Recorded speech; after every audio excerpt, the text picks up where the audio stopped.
January pa lang, gumagawa na ako ng buko salad para sa December char. Good morning from South Africa. Gumagawa nga ako ng buko salad ngayon dahil pinagmalakin ako ng asawa ko sa nanay niya. So wala akong choice kundi magpakitang gilas na rin lang.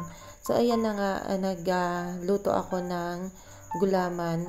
Pero yung gulaman nila dito ay kakaiba na medyo napatigas nga yung aking gawa dito.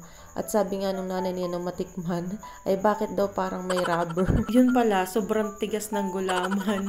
Pinagmamalaki pa naman ako ay unang kagat ay rubber agad. So ayan, naghihiwa-hiwa ako dito ng buko. Makikita nyo, square-square yan. Nasa lata yan and kailangan ko talagang hiwain na ganyan para magkaroon ng texture na parang kinayod. May nagtatanong sa akin kung saan ako nakakakuha ng mga ingredients para makapagluto ako ng Filipino food dito sa South Africa. Based sa personal experience ko at paghahanap-hanap ko sa mga supermarket dito, ay wala pa ako nakikita ang Filipino product na nag-i-exist dito.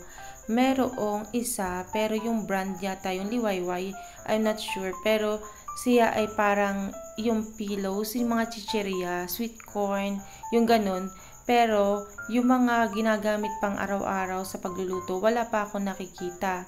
Kaya ang pinakang the best option ay Asian store or Chinese store na kung saan yung mga ingredients doon ay magiging substitute na lang para lang makapagluto ng Filipino food. Tulad ng toyo, patis, bagoong. So makakakuha tayo sa Asian store.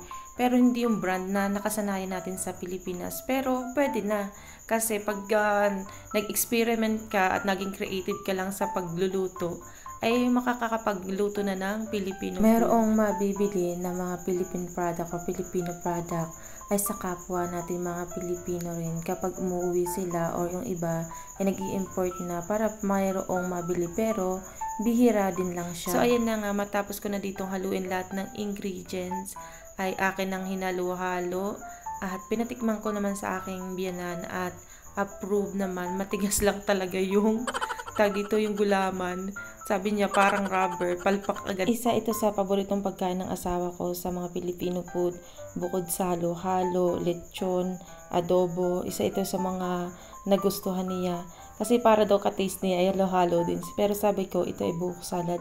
Natikman niya ito ay noong gumawa ako ng bagong taon. Ay silang talagang kumain halos ng buko salad na ginawa ko. So ayan na nga, halos ay matatapos na at isinaling ko lang yan sa 4 na lalagyan. So ayan na nga, natapos ko na at inilagay ko na rin sa freezer at maghihintay lang kami ng hanggang 3 oras at okay na yan kainin. Yun lang for today. Thank you for watching. Please follow, like, comment, and share. Thank you for watching. Bye!